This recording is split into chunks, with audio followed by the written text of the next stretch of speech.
Welcome back, everyone, to the Burnout Club. I'm your host, Patrice Bonfilio, and this is the place where we dissect burnout one expert and experiment at a time.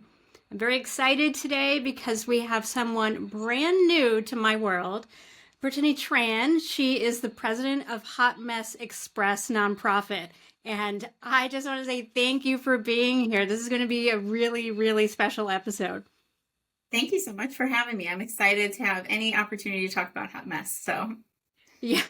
And I thought it was amazing how I found you because somehow in Meta and Instagram's algo, they flagged me as being a hot mess. So I've recently got a lot of content with that phrase, most of which I couldn't use. But once I found out about Hot Mess Express, I was like, this is actually aligned fully with the whole burnout experiment. And, I'd love if you can walk us through what Hot Mess Express actually is. Yeah, absolutely. So we are a nationwide nonprofit and we have affiliates across the country that we go in to help women who are struggling with the state of their home. And we just go in and we help clean, we organize, and we just try and offer a fresh start. And we really try and be that community or that village that, everyone's always saying that we need, but it's really hard to find. And so we go in and we do it without any judgment. And that's it. We just offer that and walk out. I love that wholeheartedly. I didn't realize anything like this existed. I absolutely would have used it after I had my second child. I really bounced back and life was pretty normal after my first daughter. And then after the second, it's like, oh, this is much more difficult than I expected. And, you figure it out, but there's so many moments where you're just kind of like struggling internally, trying to figure everything out. So how did this organization come about? Yeah, so we actually got started from a Facebook post in just like a local moms group.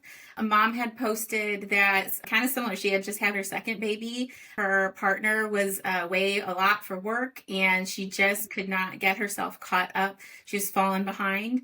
And so she had posted actually looking for like an affordable cleaning service. She made it very clear that that was like something she couldn't afford, but she just was at a point where she needed help. And she didn't have any support. And so, 8 of us came together and we just went and helped her. We helped clean the house. We organized the kids' rooms. We sorted the baby clothes and got the sizes right for her and just all that stuff that piles up when you have kids and just life. We filled the fridge because we saw there was a need there. We got dinner cooking on the crock pot and they just got home from a day together to a perfectly clean house with dinner ready to go. And that was like our first mission. Oh my goodness. I can't even imagine what that must feel like, both for you guys and the recipient. Can you just walk me through what it's like to be on the giving end of that? Because I would imagine it's restorative for you as well. Absolutely. I mean, we would love to say like we don't get anything out of it, but when we get to present all the stuff, the hard work and, just like a clean home to someone who, just deserves it. They just needed that help. It really is so fulfilling on our end. We have had stories, the best ones are when we get like a follow-up text message that night where we've had like a woman who said that she got to come home from work and take a hot bath. And she hasn't been able to do that in years because there was always something that needed to get done. We had a follow-up from a woman who was able to use her kitchen for the first time and like make her family a meal, things like that. So like those moments and those like specific instances where we helped them is really just so like we love hearing it. And I think one of the most important words you said there was no judgment. So like that's so important because everyone feels self-conscious, I think, when one, you're used to being in control and maybe you're used to being organized, and then sometimes life just keeps chopping you down and coming at you and you just can't catch up. So to have a space without judgment is amazing. That's life-changing, really. How did you figure out to kind of like put that front and center? I have found that most of the women that either ask for help or are, they're interested but end up not asking for help, either way, wherever they kind of land, all have a very similar idea of like, it is some sort of weakness to ask for help, or it is a sign of failure to ask for help. I think as women, it's very much in our heads that the state of our home indicates how well we are doing in life and how, put together we are. And so it's hard for women to ask for help in that area specifically. And so when we come in, there's always this thought that we're coming in thinking, well, my house never looks like this, or, I would never let it look like this. And we're met with a lot of explanations and apologies. Oh, I was working on that. I was going to clean it up when I got done, or the kids got into that while I was making dinner, and, things like that. And so we started to just see all this and realize like what women are really looking for is for help, but without the judgment, because they can get maybe help somewhere. Maybe they can even afford to pay for it, but it's that judgment, that fear of judgment that really holds them back from even asking. So then it gets to a point where they're so overwhelmed, Yeah. If we even had a situation where, because my husband and I both work, and we have 2 kids, we have 2 dogs, caretakers, it's just, there's a lot all the time. And the doorbell rang one day, and it was the man that used to own the house that like built part of it, and he wanted to come in and walk around and see what he had built. I'm like, this is an absolute disaster. Like, this is the wrong time. So I was there, we were trying to explain like, oh yeah, we're going to clean this up, well, after this is done, and like we're having work done on this part of the house. So it was, I can relate to that feeling of not wanting the judgment. Yeah. I think I tried to handle it for a while by just having that be one criteria where I was, looking for friends. Like if you can't stand a pile in the corner, or like the fact that there might be some dog hair, then I just like, it's not meant to be. We can't be friends. I need no judgment. Yeah. We always joke like we live the brand. We live the brand around here. And we feel like we attract the right people who also live that, hot mess lifestyle. So Yeah. And I noticed, I was looking, and it seems like you guys have pretty good representation across the country. Do you have, I don't know if you call them chapters, but like pockets of associations in the Northeast where I am? we do. So we call them either chapters or affiliates. And as of right now, we have 33 across the country, but we have, with the new boost in interest that we've had recently, we had over 1,500 women apply to start affiliates all around the country, several outside of the country, which is just amazing. So we're onboarding those. And so in the next couple of months, I expect us to be, hopefully in every state, which will be really exciting. I love that. Congratulations. That's huge. It is. It's really exciting. I think it just goes to show the need. There is a need there. It resonates with women all over the place. So, Yeah. And when you were mentioning, this is kind of a village that gets created, that's also one of the reasons why I reached out to you, is because I think we need to rebuild the definition of a village, because it certainly takes a village, and we certainly do not have them anymore. And I feel like there's kind of like pockets of what may look like a village. Like maybe you have a networking group for your career, or maybe you have like a book club or something, but you don't really have that like nitty gritty, I'm going to help organize your house sort of village. So kudos to you guys there. That is going to change so many lives. What has been the most memorable experience thus far? we have had a couple of the women who we've helped have come back and have now they're a part of our national team. The second woman that we helped is actually on our board and has been with us for, the last 3 years. And so those stories are really great. But there was one story I touched on earlier, but we had this family who they just were struggling with a lot of mental health things, and the house was just getting the better of them. And they used to cook. They actually used to do catering, and her husband used to love to cook. But the kitchen kind of got overrun, and it just never could get to a point where they can do these like big meals and stuff for their family. And so when we went to do the walkthrough for this house, we could barely fit like 2 of us in this kitchen. We could barely move around. And then after I came back and I got to see it after it was all done, I wasn't a part of this one, but I got the chance to see it when I was all done. And I walked in the kitchen. We had like 4 of us in there with plenty of room. And she told us about how she was able to make dinner for her family for the first time and how good it felt to cook and have her own kitchen and all of that. And I just thought, like, that's so beautiful that we were able to do that for her. I can't even believe it. Yeah. You're doing God's work there. Thank you for doing it. Oh man.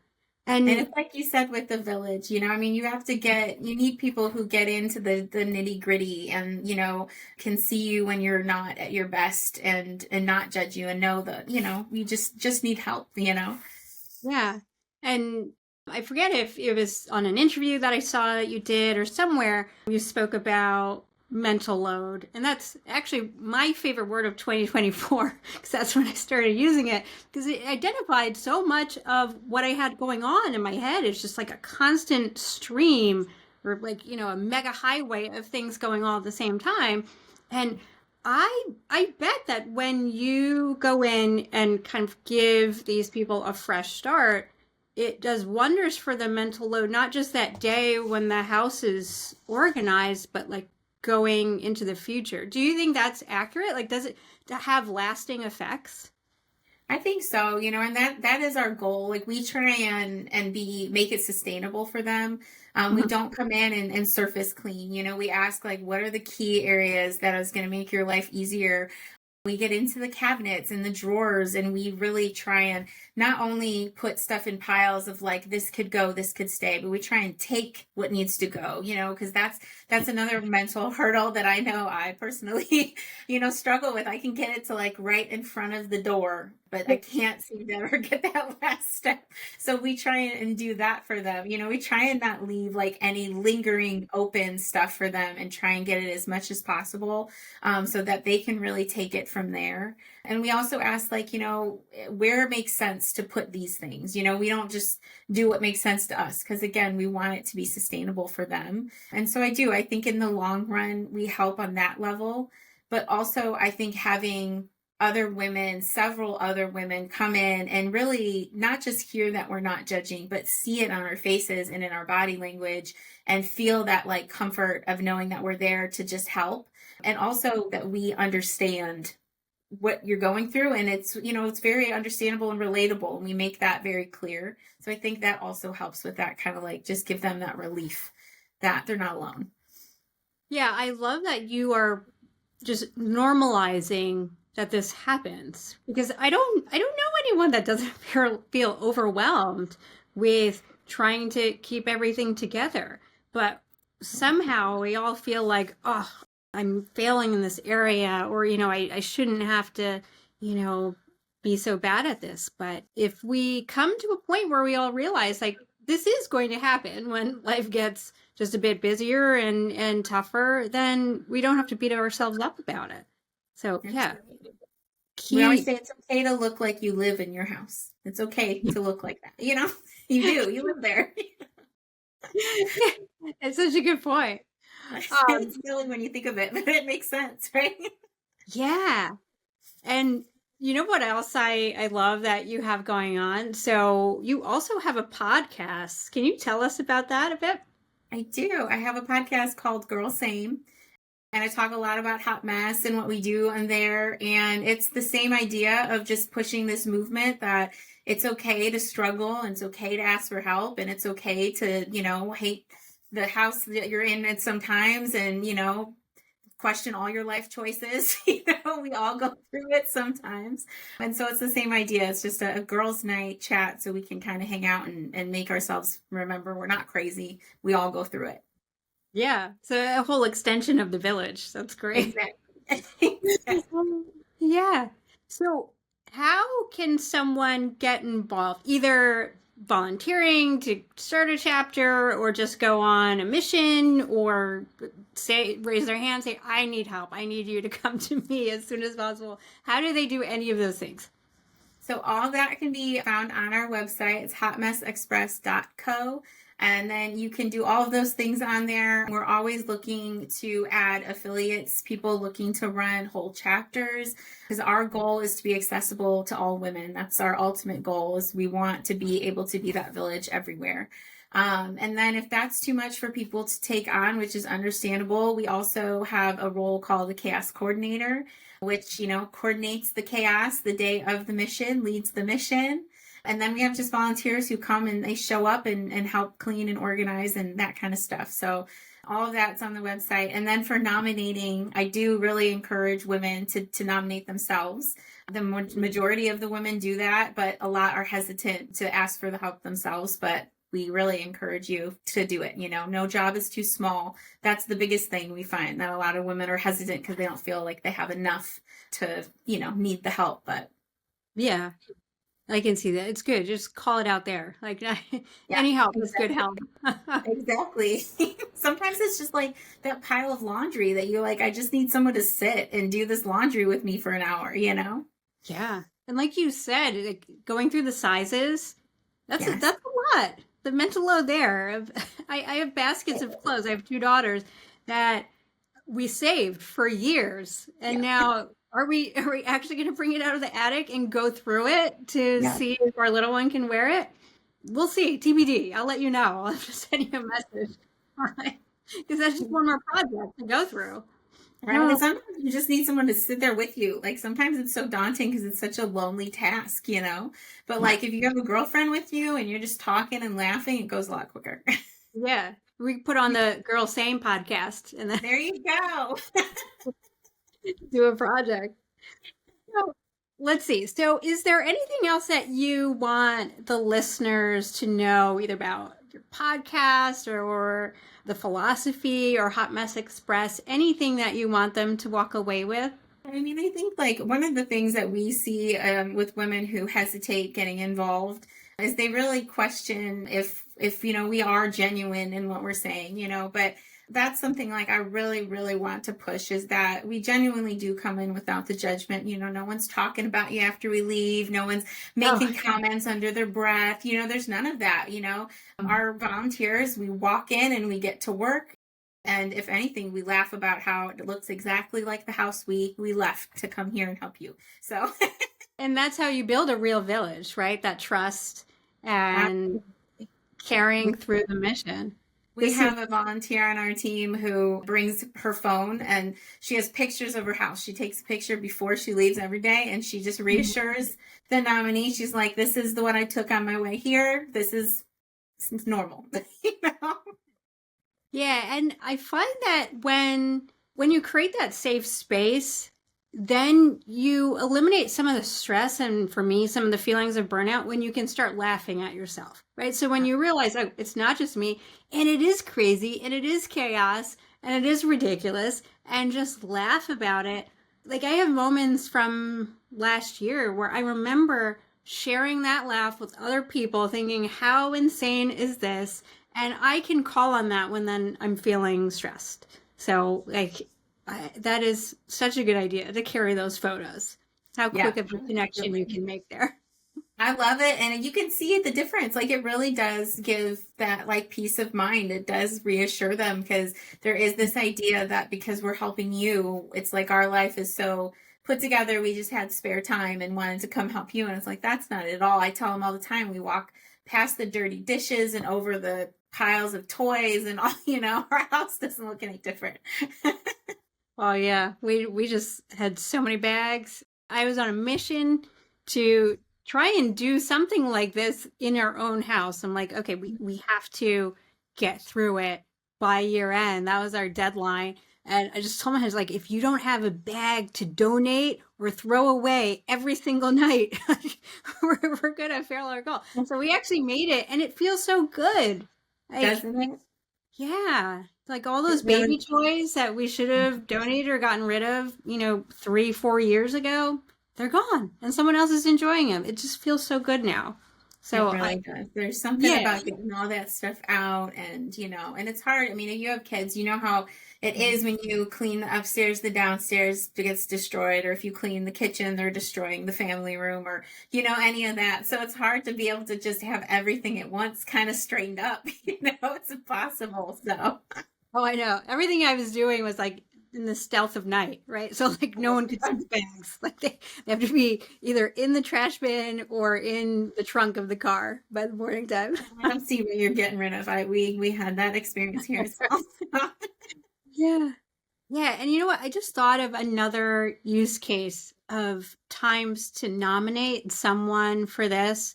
Like, because your own house is one thing, but then when you have those unfortunate scenarios, like let's say a loved one passes away and you have to go in that house and go through everything, it's so daunting. Have you ever had scenarios like that where you're going to a family member's house? We've had not my own experience, but some of our affiliates have shared stories, where a spouse has passed away and they, helped the spouse clean up and organize and move, certain things out of the room and things like that. And also parents passing away and inheriting their house and all of their belongings. So yeah, those are situations, we get comments every once in a while with how could your house get to this point? Or how would you, how does it get like that and things like that. But I don't think people realize there are situations like that, We're connected with an organization that specifically helps women suffering from ovarian cancer.